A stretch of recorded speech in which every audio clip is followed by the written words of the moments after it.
Hello friends, हम simplification chapter कर रहे हैं आर.एस. अग्रवाल मैथ की बुक से। तो सिंप्लीफिकेशन चैप्टर के 7 पार्ट कंप्लीट हो चुके हैं। आज हम सिंप्लीफिकेशन चैप्टर का 8th पार्ट करेंगे। वो फल विक्रेता वाला क्वेश्चन मैंने ट्राई करने के लिए बोला था। आई होप वो क्वेश्चन हो गया होगा, नहीं हो तो कमेंट बॉक्स में रिप्लाई करना। अब नेक्स्ट क्वेश्चन करवाते हैं हम। एक व्यक्ति को लक्ष्य पर निशाना लगाने के लिए प्रत्येक बार रुपए 1 मिलता है। अगर वो सही टारगेट के ऊपर निशाना लगाता है तो उसको 1 रुपये मिलता है तथा निशाना चूकने पर उसे 1 रुपये देना पड़ता है। अगर वो निशाना चूक गया तो उसे 1 रुपये देना पड़ता है। 100 बार निशाना लगाने पर उसने टोटल 100 बार निशाना लगाया, उसमें से कुछ निशाने ठीक लगे, उसके लिए उसको 1 रुपये मिला है। कुछ निशाने गलत लगे, उसके लिए उसको 1 रुपये देना पड़ा है। तो इस प्रकार 100 बार निशाना लगाने पर उसे 30 रुपये मिले हैं। कितनी बार उसका निशाना चूका, कितनी बार निशाना चूका ये निकालना है। लोक सेवा आयोग 2009 में आया हुआ क्वेश्चन है ये। तो इसमें कितनी बार निशाना चूका इसने, 100 बार नहीं, 100 बार तो निशाना इसने लगाया है। तो इसको हम मिक्सचर वाले फॉर्मूले से भी कर सकते हैं, वो ज़्यादा इजी रहेगा। वैसे हम पहले इस बेसिक फॉर्म तो क्या होती है कि x निशाने 100 में से x सही लगे मान लेंगे और 100 माइनस x गलत निशाने लगे हैं, वैसे कर सकते हैं। तो एक सौ ट्रिक से भी मिक्सचर से भी कर सकते हैं। कितने टोटल निशाने, 100 निशाने। तो मैं मान लेती हूँ कि सारे के सारे निशाने सही लगे हैं और इधर गलत निशाने वाले। तो सारे के सारे सही लगे हैं तो कितने रुपए मिलेंगे, 100 रुपये मिलेंगे। और 100 में से सारे के सारे गलत लगेंगे तो 100 रुपये देने पड़ेंगे, तो माइनस कर दिया और जो हमारे पास आ रहा है वो ऐड कर देंगे। और टोटल 100 के 100 निशाने में टोटल में कितने रुपए मिल रहे हैं, 100 रुपीज़ मिल रहे हैं। अब मिक्सचर में क्या होता है, इनमें बड़े में से छोटा घटा दो, 100 में से 30 घटाएंगे तो क्या आएगा 70, और 30 में से 100 घटाएंगे तो क्या आएगा 130। ये क्या हो गया 13:7। टोटल क्या है 20। सही क्वेश्चन 13 है, गलत 7 है, तो टोटल कितने हो गए 20। बट एक्चुअली में टोटल कितने दे रखे निशाने 100। तो एक की वैल्यू क्या आ गई 5 आ गई। एक की वैल्यू 5 आई। पूछा कितना है, निशाना चूका है, मतलब निशाने गलत लगे हैं। तो कितने निशाने गलत लगे हैं, 7 को 5 से मल्टीप्लाई कर दो, 35 निशाने गलत लगे हैं। तुम्हारा आंसर क्या आ गया 35। कैसे किया हमने मान लिया 100 निशाने लगाना है। मैंने मान लिया कि 100 के 100 सही है तो कितने रुपए मिलेंगे हमें, 100 रुपये मिलेंगे। उसके बाद मैंने मान लिया 100 के 100 गलत है तो कितने रुपए देने पड़ेंगे, -100 हो जाएगा, देने पड़ रहे हैं। फिर टोटल कितने मिल रहे हैं मिक्सचर में 30 रुपये मिल रहे हैं। अब क्या करना, बड़े में से छोटा घटा दो, 100 में से 30 घटा दो 70, 130 में से तो नहीं, 30 में से 100 घटाएंगे, 30 माइनस 100, तो माइनस माइनस प्लस हो जाएगा तो 130 हो गया। अब 0 से 0 कट गई, 13 और 7, टोटल कितना है 20। बट टोटल ये क्वेश्चनों का अनुपात आता है यहाँ पर, सही क्वेश्चन का अनुपात, गलत क्वेश्चन का अनुपात। अब टोटल कितने हैं 100, तो एक की वैल्यू कितनी होगी 5 हो गई। हमें कितने क्या निकालने, गलत की वैल्यू क्या है 7। तो ये रेशियो फॉर्म है ना, एक की वैल्यू 5 है तो 7 की वैल्यू कितनी हो जाएगी, 7 गुणा 5 35। तो 35 निशाने चूक गए हमारे। नेक्स्ट क्वेश्चन, रेल के एक आधे टिकट का मूल्य पूरे किराए का आधा है। ये तो सही है कि पूरी टिकट लेंगे तो पूरा किराया देना पड़ेगा और आधी टिकट लेंगे तो आधा किराया देना पड़ेगा। किंतु आधे टिकट पर आरक्षण भार पूरे टिकट जितना है। मतलब कि जो आरक्षण होता है वो आधे टिकट पर भी उतना ही लगेगा और पूरे टिकट पर भी उतना ही लगेगा। तो आरक्षण भार तो दोनों पर समान है, आधे टिकट पर भी और पूरे टिकट पर भी। बट जो किराया है वो आधे टिकट का आधा लगेगा और पूरे टिकट का पूरा लगेगा। 2 स्टेशनों के बीच एक आरक्षित प्रथम श्रेणी टिकट का मूल्य 525 रुपये है।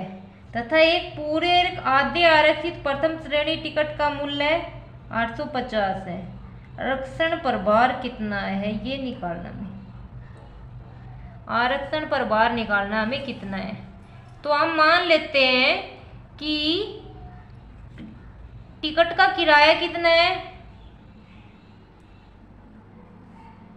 टिकट का मूल्य, पूरी टिकट का मूल्य मानना है मैंने x रुपए, और एक पूरी टिकट का, और आरक्षण भार कितना मान लेती हूँ,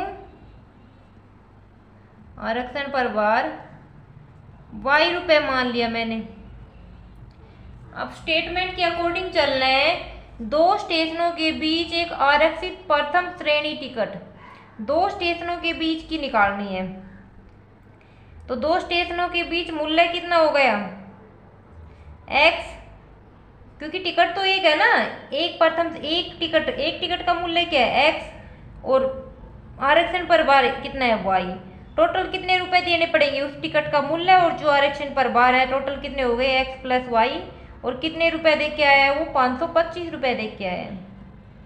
उसके बाद एक पूरी टिकट खरीदनी हमें, और एक आधे आरक्षित प्रथम श्रेणी टिकट का मूल्य 850 है।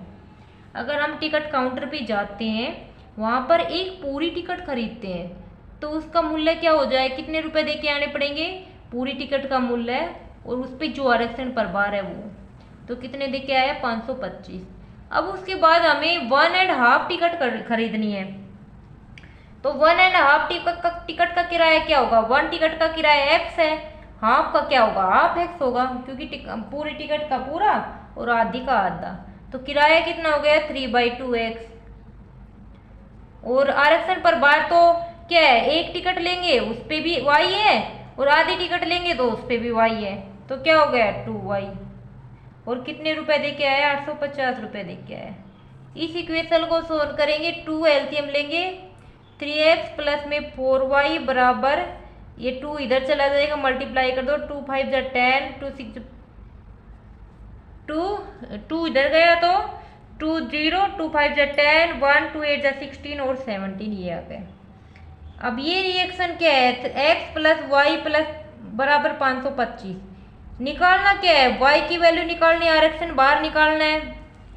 तो हमें आरक्षण भार निकालना है, कैसे निकालेंगे, y की वैल्यू निकालनी इन दोनों इक्वेशनों से। तो इस इक्वेशन में x कट होना चाहिए दोनों में, तो इसको 3 से मल्टीप्लाई कर देंगे, 3x प्लस 3y, 3 5 जा 15, 1 3 2 जा 6 7, 3 5 जा 15। अब हम साइन चेंज कर देंगे, माइनस माइनस माइनस, ये कट गया, y बराबर कितना निकल के आएगा यहाँ पे 5 2 1। तो आरक्षण पर भार कितना है, आरक्षण पर भार रुपए 125। बस इसमें एक ही पॉइंट ध्यान रखने का था कि टिकट का किराया तो पूरी टिकट लेंगे तो पूरा किराया देना है, और आधी टिकट लेंगे तो आधा किराया देना है। बट जो आरक्षण पर भार है वो पूरी टिकट लेंगे तो भी सेम देना है, और हाफ टिकट लेंगे तो भी सेम देना है। इसलिए ये इक्वेशन दोनों बना के हमने x और y की वैल्यू निकाली, और हमारे आरक्षण पर भार की वैल्यू 125 रुपये आ गई। नेक्स्ट क्वेश्चन है, एक टैक्सी कुछ निश्चित राशि और दूरी के समानुपाती राशि लेती है, मतलब कहीं एक जगह से दूसरी जगह जा रही है, तो फिक्स राशि है कि इतनी तो लेगी, और उसके बाद जो दूरी के समानुपाती राशि वो अलग से लेगी। यदि 16 किलोमीटर यात्रा का चार्ज 156 रुपये है तथा 24 किलोमीटर यात्रा का चार्ज 204 रुपये हो, तो 30 किलोमीटर यात्रा का चार्ज कितना होगा। BCA 2008 में आया हो क्वेश्चन है ये। तो क्या मान लेंगे, कुछ निश्चित राशि मान लेंगे कि माना निश्चित राशि हमने x मान ली, निश्चित राशि मैंने x मान ली कि यहाँ से थोड़ी दूर भी जाएगा तो x तो देनी ही देनी है, और प्लस में जो दूरी के समानुपाती है ना वो भी देनी है। और मान लेती हूँ समानुपाती राशि,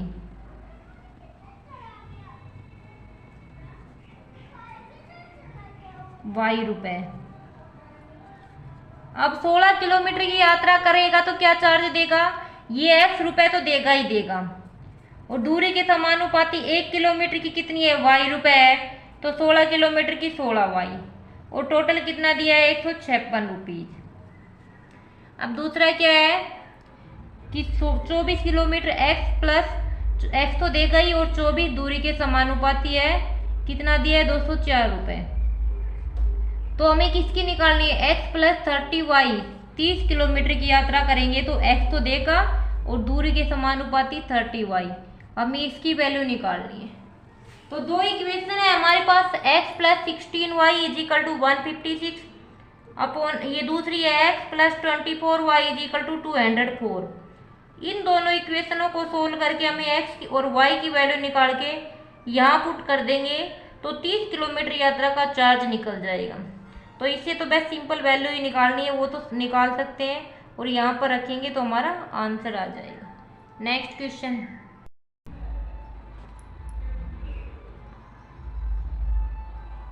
नेक्स्ट है, एक किसान के पास कुछ मुर्गियां और बकरियां हैं। यदि इन सबके कुल 240 सिर है और 640 पैर हो तो मुर्गियां कितनी हैं। अभी एक किसान के पास कुछ मुर्गी और बकरी है, एक जगह रख रखी है, उनमें 240 सिर है। तो 240 सिर है, इसका मतलब क्या है, हर मुर्गी और हर बकरी के एक सिर होता है, तो 240 सिर है, इसका मतलब है कि टोटल कितने जानवर है उधर, मुर्गी और बकरियां 240 है। पैर कितने हैं, 640 पैर है। तो मुर्गियों की संख्या निकालनी है हमें। तो क्वेश्चन में क्या है, टोटल मुर्गी और बकरी कितनी है, 240 है, और टोटल पैर कितने हैं, 640 है। अब इसको मिक्सचर वाले फॉर्मूले से करेंगे कि हम मान लेंगे इधर मुर्गी है और इधर बकरी है। 240 में से मैंने मान लिया कि सारे के टोटल पैर कितने दे रखे, 640 पैर दे रखे हैं। अब पैर लिखने इधर पैरों की संख्या।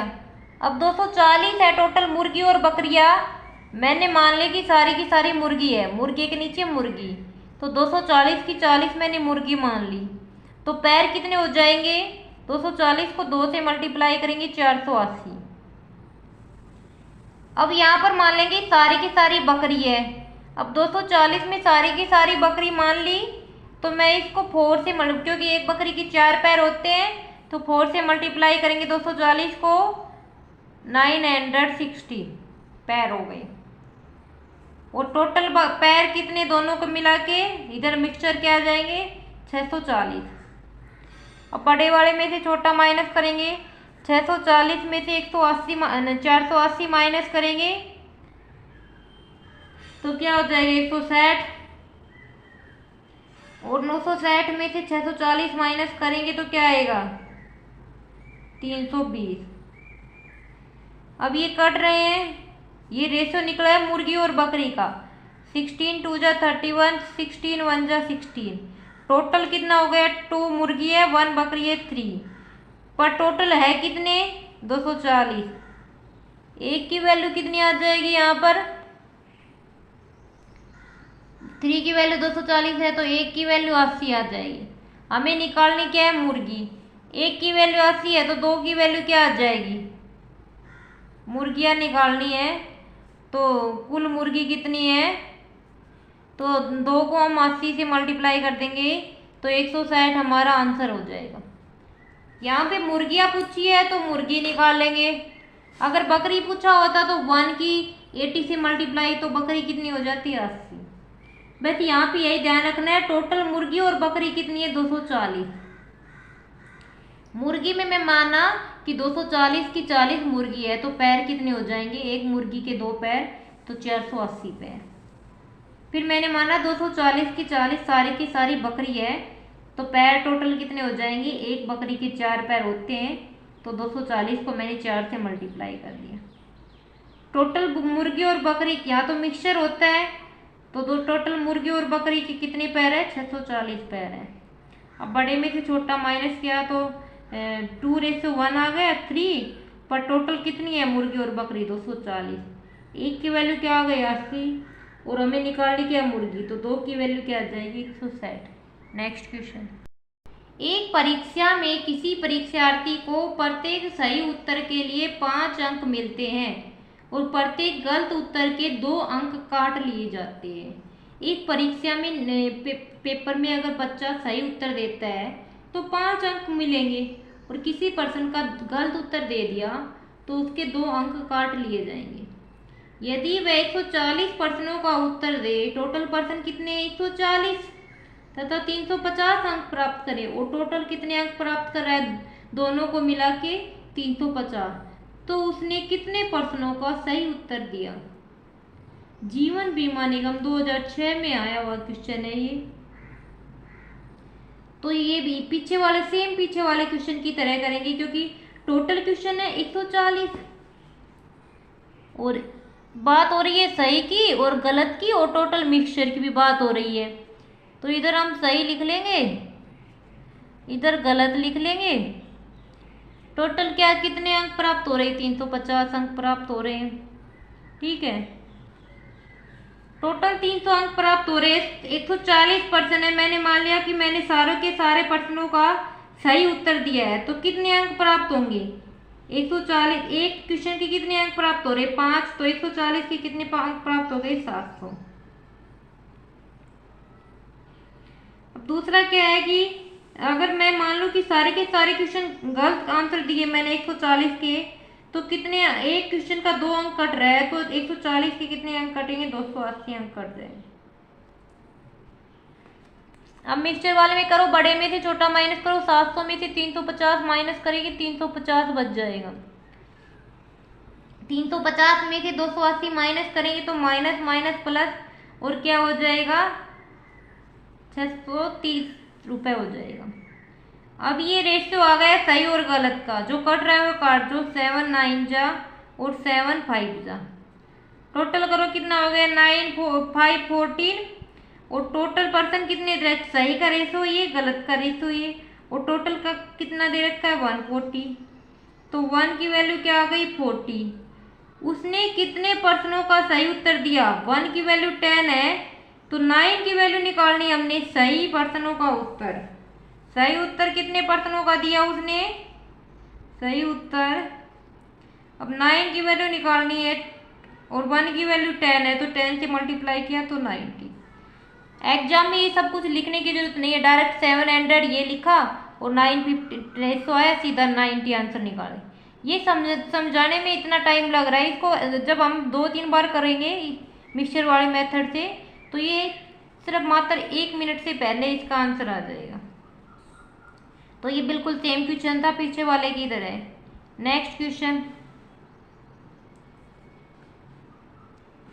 एक कक्षा का पहला पीरियड 10:30 बजे प्रारंभ होता है, 10:30 पर प्रारंभ होता है एक कक्षा का पहला पीरियड, तथा अंतिम मतलब चौथा पीरियड 13:45 पे समाप्त होता है, मतलब 1:45 पे समाप्त हो जाता है।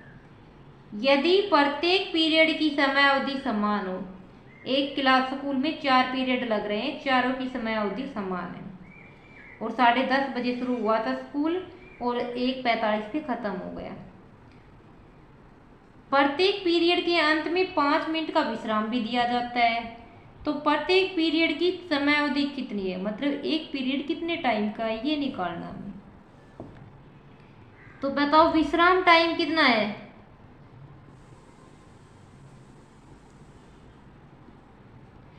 देखो 4 पीरियड है, स्कूल में 4 पीरियड लग रहे हैं, तो पहले पीरियड के बाद अवकाश मिलेगा, दूसरे पीरियड के बाद और तीसरे पीरियड के बाद। चौथे पीरियड में तो छुट्टी हो जाएगी फिर, तो 3 बार अवकाश मिला, तो एक बार 5 मिनट का अवकाश मिल रहा है, तो 3 पीरियड में कितने मिनट का अवकाश मिलेगा? 15 मिनट का अवकाश मिलेगा। और कुल समय कितना है स्कूल लगने में? कुल समय कितने टाइम चला है स्कूल हमारा? देखो 10:30 पे शुरू हुआ है, तो 10:30 से 11:30 1 घंटा, 12:30 2 घंटा, 13:30 3 घंटा, और 30 से 45 क्या हो गए, 15 मिनट ये हो गए। तो 3 घंटे और 15 मिनट, इतने टाइम स्कूल चला है हमारा। 3 घंटे को भी मिनट में कन्वर्ट कर दो, 1 घंटे में कितने मिनट होती है, 60। तो इसको किससे मल्टीप्लाई करेंगे, 60 से, और प्लस में 15 मिनट तो है ही। तो 63 जा 180 प्लस में 15 क्या हो गया, 591 मिनट। कुल समय कितने समय स्कूल चला है, 195 मिनट, और उसमें से विश्राम कितना हो गया, 15 मिनट का विश्राम हो गया। अब शेष समय कितना बच गया जिसमें पढ़ाई हुई है, 195 मिनट तो पूरा स्कूल चला है, और 15 मिनट का विश्राम भी हो गया, तो 180 मिनट क्लास चली है, पीरियड लगा है। अब एक पीरियड का समयावधि कितना होगा, देखो टोटल 4 पीरियड की समय अवधि 180 मिनट है, तो एक पीरियड की समय अवधि कितनी होगी, एक पीरियड की समय अवधि कितनी हो जाएगी, चारों की तो 180 है, तो एक को 180 बटे में 4, 4 चौ 16, 2 4 5 20, 45 मिनट। एक पीरियड 45 मिनट का लगेगा, तो एक पीरियड की समावधि कितनी आ गई, 45 मिनट आ गई। हमने क्या किया, हमने विश्राम टाइम काउंट किया, एक पीरियड के बाद 5 मिनट का विश्राम होता है, और टोटल 4 पीरियड रखते हैं। तो पहले पीरियड के बाद अवकाश मिलेगा, विश्राम मिलेगा दूसरे पीरियड के बाद, और तीसरे पीरियड के बाद, चौथे पीरियड तो अंतिम पीरियड है, उसके बाद तो छुट्टी हो गई। तो टोटल कितना विश्राम हो गया, 15 मिनट का। कुल समय कितने टाइम स्कूल चला है, 10:30 से 13:15 तक, 3 घंटे 15 मिनट हो गई। 3 घंटे को भी मैंने मिनट में कन्वर्ट कर लिया, टोटल 195 मिनट हो गई। 195 मिनट स्कूल लगा है, जिसमें 15 मिनट विश्राम किया है, तो 15 मिनट मतलब विश्राम मिल गया ना, तो फिर क्या हुआ, कितना टाइम बच गया जो जिसमें पीरियड लगे थे, 180 मिनट। अब 4 पीरियड की समय अवधि 180 मिनट है, तो एक पीरियड की समय अवधि कितनी हो जाएगी, 180 बटे 4, 45 मिनट हो जाएगी। नेक्स्ट क्वेश्चन है, कुछ टोपियां बच्चों के समूह में इस प्रकार बांटी गई है।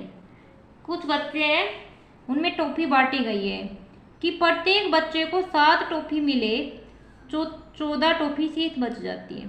देखो कुछ बच्चे बैठे हुए हैं एक ग्रुप में, सभी बच्चे को 7-7 टोपियाँ दे दी गई है, तो फिर 14 टोपी हमारे पास बच गई पैकेट में। यदि इस समूह में 2 अधिक बच्चे हो जाए, मतलब जो बच्चे बैठे थे इस ग्रुप में 2 बच्चे और आ जाए, तो कोई टोपी शेष नहीं बचेगी, सारी की सारी सेम टोपी रहेगी, मतलब खर्च हो जाएगी। इस समूह में कितने बच्चे थे ये बताना है। तो देखो पहले कितने हम बच्चे मान लेते हैं, x बच्चे हैं, तो प्रत्येक बच्चे को 60 टोपी मिल रही है। कुल टोपी कितनी हो गई, प्रत्येक बच्चे को 60 टोपी मिल रही है, तो 7x और 14 टोपी शेष बच गई, तो टोटल कितनी टोपी हो गई, 7x + 14। और दूसरा क्या है, यदि समूह में 2 बच्चे और आ जाए, तो यहाँ से भी कुल टोपी निकलेगी, ये बराबर कर दो, कुल टोपी निकलेगी, तो 2 बच्चे और आ गए, तो प्रत्येक बच्चे को 60 टोपी मिली और बिल्कुल भी शेष नहीं बचा। ये क्या हो गया, 7x + 14, ये क्या हो गया, 7x + 14। क्या हम यहाँ से x की वैल्यू निकाल सकते हैं, नहीं निकाल सकते, क्योंकि दोनों इक्वेशन सेम है, x और x कैंसिल हो जाएगा, तो x की वैल्यू निकाल नहीं सकते, तो इसका भी आंसर नहीं निकाल सकते, हम निर्धारित नहीं किया जा सकता, निर्धारित नहीं किया जा सकता। तो ये हमारा क्वेश्चन हो गया। नेक्स्ट क्वेश्चन, एक पार्टी में प्रत्येक व्यक्ति सभी उपस्थित व्यक्तियों से हाथ मिलाता है। देखो पार्टी में व्यक्ति उपस्थित है, तो व्यक्ति खुद से तो हाथ मिला नहीं सकता, दूसरे व्यक्ति से हाथ मिलाएगा ना, तो सभी, जैसे एक व्यक्ति इधर खड़ा है तो सभी से हाथ मिलाएगा जाके, दूसरा व्यक्ति भी अपने आप को छोड़कर सभी से हाथ मिलाएगा। यदि कुल हैंडशेक 66 हुए हैं, टोटल हैंडशेक 66 हुए हैं, तो पार्टी में कितने व्यक्ति थे? हमें निकालना है कि पार्टी में कितने व्यक्ति थे। तो देखो, हैंडशेक निकालने का डायरेक्ट फॉर्मूला होता है, जैसे कितने भी व्यक्ति हो, मैंने n व्यक्ति मान लिए कि व्यक्ति क्या है, n है, तो कितने हैंडशेक होंगे, NC2 कॉम्बिनेशन वाला, NC2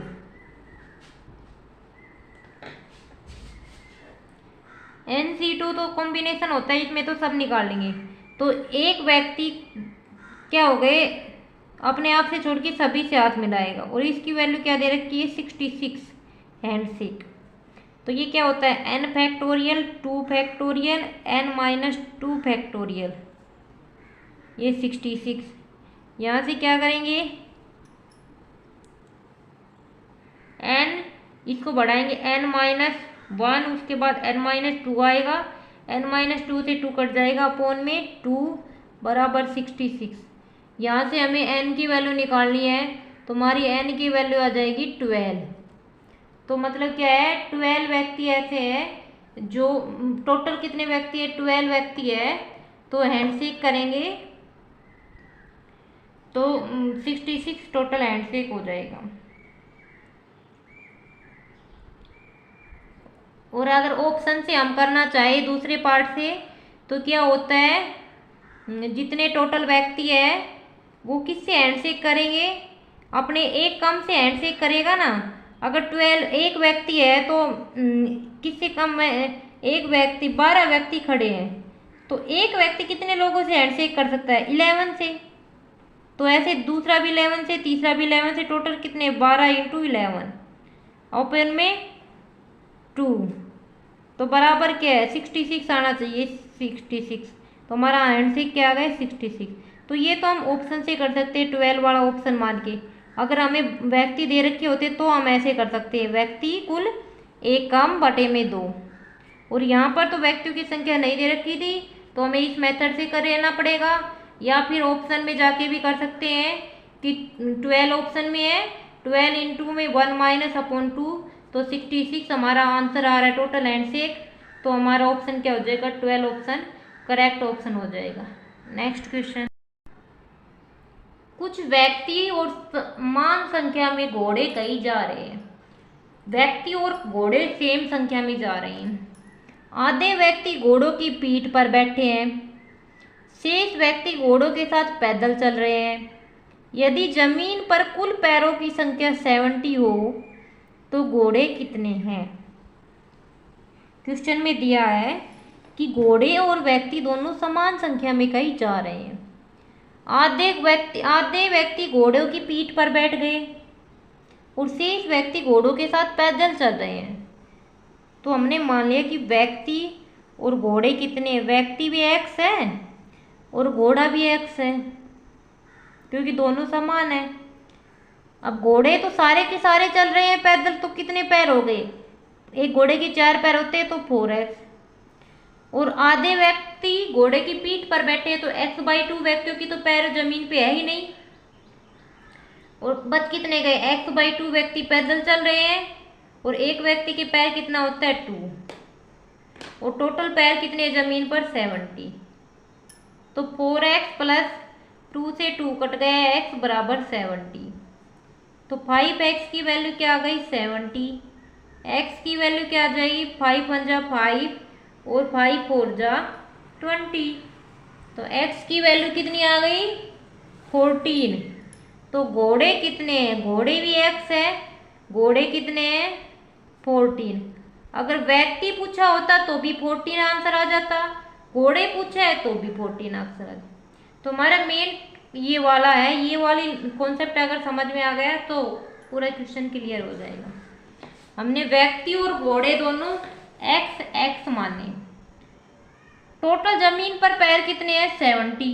घोड़े तो सारे के सारे जमीन पर चल रहे हैं, तो सारे के सारे घोड़ों का पैर जमीन पर टिकेंगे, तो 4 × x। यहाँ से प्लस में आधे व्यक्ति तो घोड़े की पीठ पर बैठे हैं, तो उनके पैर तो ऊपर है, नीचे नहीं टिक रहे।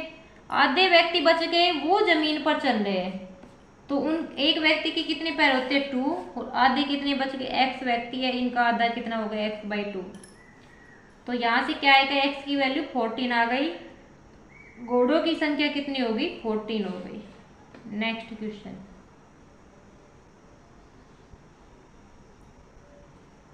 ए तथा बी में से प्रत्येक के पास कुछ रुपए हैं। ए और बी में प्रत्येक के पास कुछ रुपए है, ए के पास कुछ रुपए है और बी के भी पास कुछ रुपए, हमें नहीं पता वो रुपए कितने हैं। यदि ए बी को 50 रुपए दे देता है, ए बी को 50 रुपए दे देता है, तो बी के पास ए के पास बचे रुपए से दुगने रुपए होंगे। और यदि बी ए को 20 रुपए दे देता है, तो ए के पास बचे रुपए से तिगुने रुपए होंगे। ए के पास कितने रुपए होंगे ये हमें निकालना है।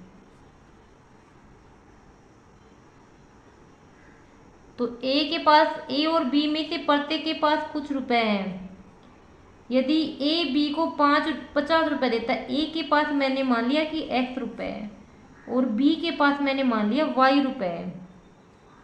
यदि ए बी को 50 रुपए दे देते हैं, ये इसको 50 रुपए दे देता है, तो 50 रुपए इधर तो ऐड होंगे और ए में माइनस हो जाएगा, क्योंकि इसने इसको दे दिए ना। फिर आगे की कंडीशन पढ़ो। तो बी के पास ए के पास बचे रुपए का दुगना बचता है। बी के पास ए के पास जितने रुपए बच गए, इसका दुगना बचता है। तो ये क्या हो गया, 2x माइनस 100 बराबर y प्लस 50। तो 2x माइनस y 100 इधर जाएगा तो 50 प्लस का हो जाएगा, तो 150 हो गए। उसके बाद दूसरी कंडीशन क्या है हमारे पास, बी ए को 20 रुपए देता है, बी दे देता है ए को 20 रुपए। तो ए के पास तो क्या हो गया x प्लस 20 और बी के पास क्या हो गया y माइनस 20, क्योंकि बी ने तो दे दिए, ए के पास चली गई। तो ए के पास बचे रुपए से तिगने रुपए, तो ए के पास कितने रुपए, ये बी के पास बचे रुपए के तिगुने रुपए होंगे। तो इधर 3 लगा दिया, तो x प्लस 20 बराबर 3y माइनस 60। तो ये क्या हो जाएगा, x माइनस 3y बराबर माइनस 80 हो जाएगा। तो ये हो गया। अब इसके बाद हमें क्या निकालना है, ए के पास कितने रुपए थे ये निकालना है हमें।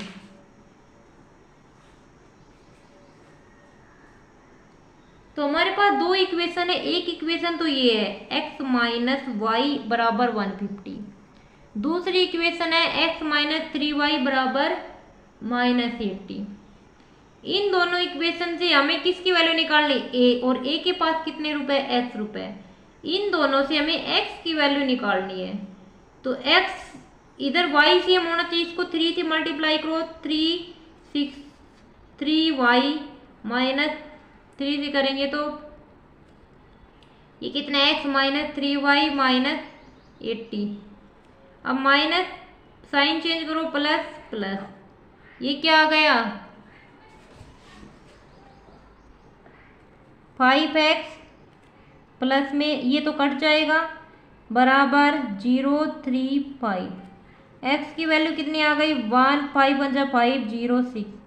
तो हमारे a के पास कितने रुपए हैं, 106 रुपए है a के पास, और b के पास पूछता तो यहाँ पर y की वैल्यू निकाल लेते तो वो b के पास हो जाता। तो जो क्वेश्चन में दे रखा है उसके अकॉर्डिंग स्टेटमेंट में चलेंगे हम, आंसर सोल्व करेंगे एग्जाम में। तो हम सीधा ये वाली इक्वेशन लिखेंगे, इससे ये आ जाएगी सीधी। उसके बाद ये वाली इक्वेशन लिखेंगे सीधा, ये लिखने की जरूरत नहीं है, छोटे छोटे फॉर्म, और सीधा हमारा आंसर आ जाएगा a के पास 106 रुपये बचेंगे। नेक्स्ट क्वेश्चन, कुछ मिठाइयाँ 175 बच्चों में बराबर बराबर वितरित की जानी है। मतलब एक पैकेट मान लो मिठाई का, उसमें कुछ मिठाइयाँ हैं, तो सारे बच्चों में बराबर बराबर संख्या में वितरित की जानी है। अगर एक बच्चे को 2 मिली है तो दूसरे बच्चे को भी 2 ही मिलेगी। तो 175 बच्चे हैं, सभी को 2 2 मिलेगी।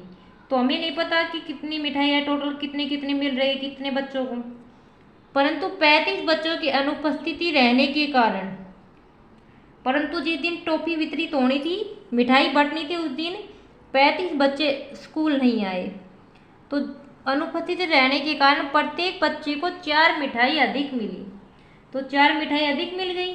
कितनी मिठाइयाँ वितरित की गई ये बताना हमें। तो कुल मिठाइयों की संख्या हम मान लेते हैं, कुल मिठाइयाँ मैंने मान ली कि x है। तो x कुल मिठाई है, तो क्या करेंगे, अगर वहाँ पर कुल मिठाई x है और 175 बच्चे हैं तो एक बच्चे को कितनी मिठाई मिली, x बटे 175, ये एक बच्चे की मिठाई हो गई। ठीक है, ये तो जब है जब सारे बच्चे क्लास में आएंगे। जब सारे बच्चे क्लास में आएंगे तो टॉफियों की संख्या प्रत्येक बच्चे के पास कम रहेगी। पर जब 35 बच्चे अनुपस्थित है, जब 35 बच्चे अनुपस्थित है तो कितने बच्चे आएंगे, 35 घटा दो 175 में से 140 बच्चे। तो प्रत्येक बच्चे को कितनी टॉफी मिलेगी, x अपॉन 140। और कितना गैप आ रहा है टॉफी का, 4 टॉफी अधिक मिलती है। तो इसको 4 टॉफी अधिक मिल जाएगी। तो कैसे किया कि अगर 35 बच्चे अनुपस्थित है तो प्रत्येक बच्चे को 4 टॉफी अधिक मिल रही है। तो 35 बच्चों वाला अनुपस्थित में से टोटल बच्चों का माइनस कर देंगे तो हमें हमारी संख्या कितनी आ जाएगी, 4। यहाँ से हमें x की वैल्यू निकालनी है, x कॉमन निकालो, 1/140 माइनस 1/175 बराबर 4। यहाँ हम सोल्व करेंगे तो x की वैल्यू कितनी आ जाएगी, 2800 आ जाएगी। तो कुल मिठाइयाँ कितनी निकल के आ गई, 2800 मिठाइयाँ निकल के आई। तो टोटल कितने बच्चे थे, 175, 35 बच्चे अनुपस्थित थे। तो इनका मिठाइयों का गैप कितना है, 4 है। तो प्रत्येक बच्चे को इतनी मिठाई मिली, इसमें एक बच्चे की मिठाई निकाल के माइनस करेंगे तो 4 आ जाए। हमारा आंसर क्या आ गया, 2800 रुपये, 2800 मिठाइयाँ हमारा आंसर आ गया। नेक्स्ट क्वेश्चन, एक कक्षा के छात्रों को पंक्तियों में खड़ा किया जाता है। जैसे एक कक्षा में कुछ छात्र हैं, पंक्तियों में खड़ा कर दिया लाइन बना बना के। यदि प्रत्येक पंक्ति में एक छात्र अधिक खड़ा किया जाता तो कुल पंक्तियों की संख्या 2 कम होती। अगर क्या होता कि प्रत्येक एक पंक्ति में एक छात्र अधिक खड़ो कर दे तो कुल पंक्तियों की संख्या 2 कम हो जाएगी। यदि प्रत्येक पंक्ति में एक छात्र कम होता तो कुल पंक्तियों की संख्या 3 अधिक हो जाती। कक्षा में कुल कितने छात्र है ये बताने। तो मैंने छात्र मान लिए, मैंने पंक्ति मान ली कि टोटल पंक्ति कितनी है, x, और प्रत्येक पंक्ति में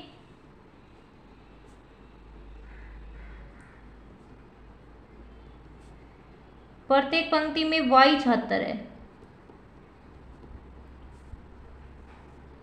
एक पंक्ति में y छात्र है और टोटल पंक्ति कितनी है, x।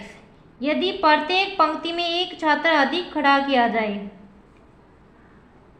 प्रत्येक पंक्ति में एक छात्र अधिक खड़ा किया जाए तो कुल छात्र एक कर दो अधिक, एक छात्र अधिक। और कुल छात्र कैसे निकलेंगे, पंक्ति में और एक पंक्ति में छात्र की मल्टीप्लाई करेंगे तो कुल छात्र आ जाएंगे।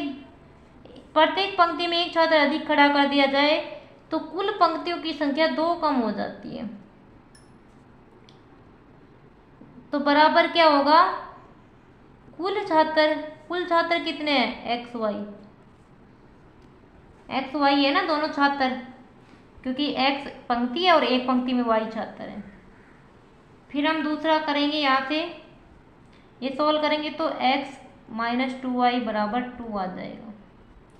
फिर उसके बाद दूसरी इक्वेशन देखेंगे क्या बनेगी,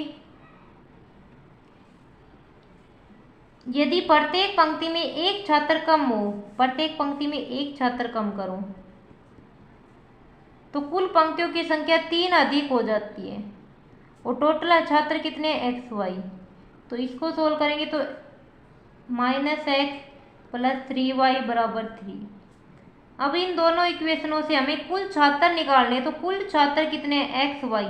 इन दोनों इक्वेशनों से हम x और y की वैल्यू निकालेंगे। तो x और y की वैल्यू तो निकाल सकते हैं, तो x की वैल्यू क्या आ जाएगी 12 और y की वैल्यू क्या आएगी 5। और कुल छात्र कैसे निकलेंगे, कुल छात्र क्या है, एक x पंक्ति और एक पंक्ति में y छात्र है। तो 12 × 5 क्या हो गया 60 छात्र हो गए। तो टोटल कितने छात्र आएंगे 60 छात्र आएंगे। नेक्स्ट क्वेश्चन, नेक्स्ट है 225 मीटर लंबी रोड के एक और बराबर दूरी पर पेड़ लगाए जाते हैं। इस दूरी के आरंभ में और अंत में भी पेड़ लगे हैं। दो क्रमागत पेड़ों के बीच की दूरी कितनी होगी। रेलवे परीक्षा 2002 में आया था ये क्वेश्चन। देखो अगर हमारे पास 3 पेड़ है, एक पेड़ इधर लगा है, एक इधर लगा है और एक बीच में लगा है और बराबर सेम डिस्टेंस पे है, तो हमारे इसकी डिस्टेंस भी x और इसकी डिस्टेंस है। तो टोटल डिस्टेंस तीनों के बीच में कितनी हो गई 2x। 4 होते तो 3x। तो मतलब जितने भी पेड़ है उनसे एक कम डिस्टेंस बनेगी ना। तो हमें देखो दो क्रमागत पेड़ों के बीच टोटल डिस्टेंस कितनी दे रखी है 225 मीटर दे रखी है टोटल डिस्टेंस। और बराबर दूरी पर पेड़ लगे हैं, बराबर दूरी पर पेड़ लगे हैं और टोटल पेड़ क्या है 26 है। इधर भी लगाना है और इधर भी लगाना है और बीच में जितने भी पेड़ लगा रखे सबके बीच में डिस्टेंस क्या है बराबर है और रोड के एक साइड में लगाना है। तो 26 पेड़ के बीच में डिस्टेंस कितनी होगी 25x, क्योंकि जितने भी पेड़ है उनके बीच में एक कम करेंगे ना, क्योंकि एक आरंभ में है और एक अंत में है। और टोटल डिस्टेंस दे क्या रखिए 225 मीटर। अब x की वैल्यू क्या हो जाएगी 225 बटे में 25, तो 25 9 है तो 25, तो क्या हो गई 9 मीटर दूरी हो गई। दूरी क्या हो गई 9 मीटर दूरी हो जाएगी दो पेड़ों के बीच में। तो बस ये वाला ध्यान रखना है। कई बच्चे क्या करते हैं 26 दिया है तो 26x मान लेते हैं, बट क्या है कि एक आरंभ में भी लग रहा है एक अंत में भी लिख रहा है। जैसे एक ये 3 पेड़ है, इनके बीच में कितनी दूरी है 1 2x। 4 पेड़ है तो कितनी दूरी है 3x। ऐसे 26 पेड़ है तो उनके बीच में दूरी क्या है 25 है। नेक्स्ट क्वेश्चन, नेक्स्ट क्वेश्चन है एक व्यक्ति के पास 5 रुपये 10 रुपये और 20 रुपये के नोटों के रूप में कुछ धनराशि 1575 है तथा प्रत्येक प्रकार के नोटों की संख्या समान है। उसके पास कुल कितने नोट है। एक व्यक्ति के पास 5 रुपये और 10 रुपये और 15 रुपये के नोट है और तीनों नोटों की संख्या समान है। अगर 5 रुपये की 2 नोट है तो 10 रुपये के भी 2 नोट होंगे और 20 रुपये के भी 2 नोट होंगे। इसी प्रकार कुल धनराशि उनसे कितनी बन गई है 1575 रुपये। तो उसके पास कुल कितने नोट है ये निकालना में। अगर मैं मान लूं कि 5 रुपए के कितने नोट है, प्रत्येक प्रकार के नोट 5 रुपए के मैंने x नोट मान ली और 10 रुपए की भी x नोट है।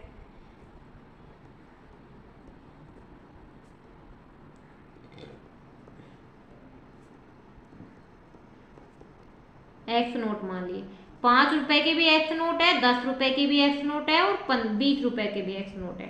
तो टोटल कितने रुपए हो गए 5x 10x 20x और टोटल रुपए कितने हैं 1575।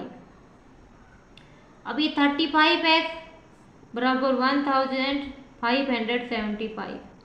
x की वैल्यू क्या आएगी 1575 को 35 से डिवाइड करेंगे 5 7 जा, 5 3 जा, 5 1 जा, 5 5 जा, 7 4 जा और 7 5 जा। तो x की वैल्यू क्या आ गई 45। आगे क्या करना है, उसके पास कुल कितने नोट है, कुल नोट निकालने क्या है, कितने नोट है कुल। तो देखो प्रत्येक प्रकार के एक्स एक्स नोट है, तो कितने तीनों कितने हो गए, 5 5 के एक्स, 10 के एक्स, 20 के एक्स, तो 3x हो गए। कुल नोट कितने हो जाएंगे 45 इंटू में 3 135 नोट हो जाएंगे। तो क्या किया कि प्रत्येक प्रकार के नोटों की संख्या समान है, तो मैंने तीनों प्रकार के नोट मान लिए कि x x x है। फिर 5 रुपए के अगर x नोट है तो 5x रुपए हो गए, 10 रुपए के अगर 10 नोट है तो 10x रुपए हो गए, और 20 रुपए के x नोट है तो 20x नोट रुपए हो गए। और टोटल रुपए क्या है 1575 रुपीज। यहाँ से x की वैल्यू निकालेंगे 45, और टोटल रुपए कितने कितने नोट है, x 5 के, x 10 के, x 20 के, तो कितने 3x। तो कुल नोट क्या आ गए 135। नेक्स्ट क्वेश्चन, नेक्स्ट है कुछ छात्रों ने एक पिकनिक मनाने की योजना बनाई। इसमें भोजन पर 5000 खर्च होने थे। कुछ छात्र थे, कुछ छात्रों ने पिकनिक पे जाने की योजना बनाई और इसमें 5000 रुपये खर्च होने थे, परंतु 5 विद्यार्थी के न जाने के प्रत्येक सदस्य पर 50 अतिरिक्त खर्च बढ़ गया। कि कुछ छात्र थे, कुछ छात्रों ने पिकनिक पर जाने की योजना बनाई, तो क्या हुआ कि अगर x छात्रों ने पिकनिक पर जाने की योजना बनाई तो 5000 रुपये खर्च होते। अगर 5 विद्यार्थी नहीं गए, x - 5 विद्यार्थी गए, तो प्रत्येक सदस्य पर 50 अतिरिक्त खर्च बढ़ जाता। तो कितने छात्र पिकनिक पर गए ये निकालना है। तो 5000 खर्च हुआ है, तो क्या करेंगे हम यहाँ पर, कितने छात्र पिकनिक पर गए, देखो कितने छात्र गए हैं पिकनिक पर, छात्र हमने पिकनिक पर मान लिए।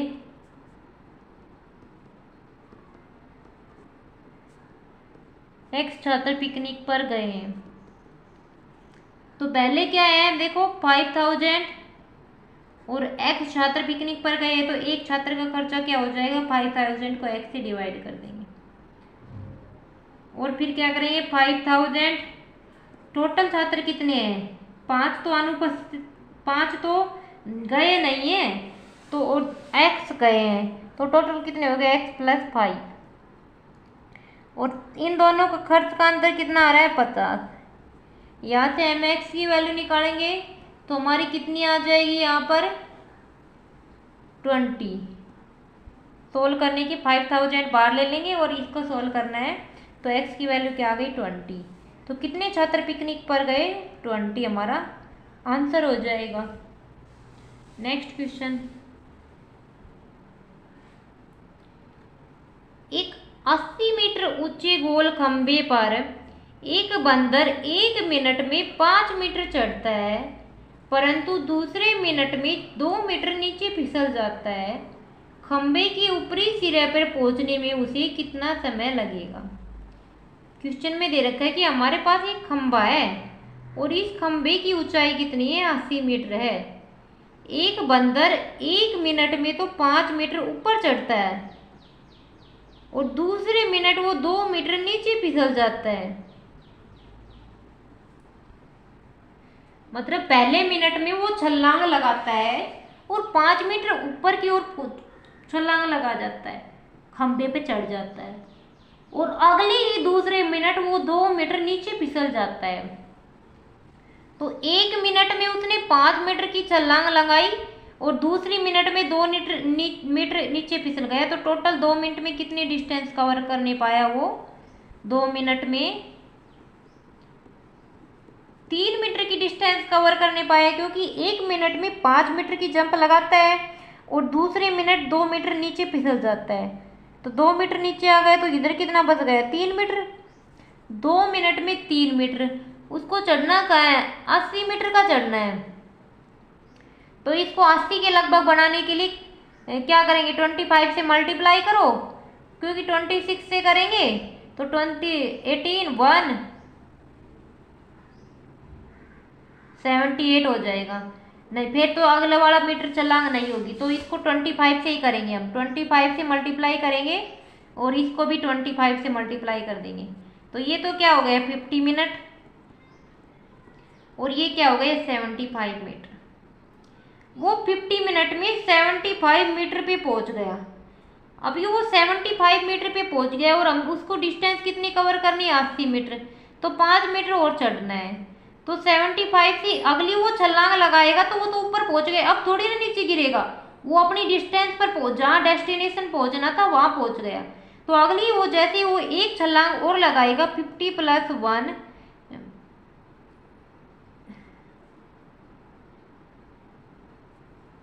50 + 1 लगाएगा तो 51, जैसे ही 51 की छलांग लगाएगा अगली छलांग में वो 80 मीटर कवर कर लेगा पूरा का पूरा। तो 1 मिनट और लगेगा, क्योंकि अगली 1 मिनट में वो 5 मीटर की दूरी चढ़ जाएगा। तो टोटल टाइम कितना हो गया 51 मिनट का। बस ये ध्यान रखना है कि अगले मिनट में वो ऊपर पहुंच गया 5 मीटर, अब वो 2 मीटर नीचे नहीं आएगा, क्योंकि वो तो जिसको जहाँ पर पहुंचना था वहां पर भी वो पहुंच गया है। तो लास्ट वाला स्टेप मोस्ट इम्पोर्टेंट, उससे पहले तो क्या करना है, 2 मिनट में वो 1 मिनट में 5 मीटर ऊपर जाता है, दूसरे मिनट में 2 मीटर नीचे आ जाता है।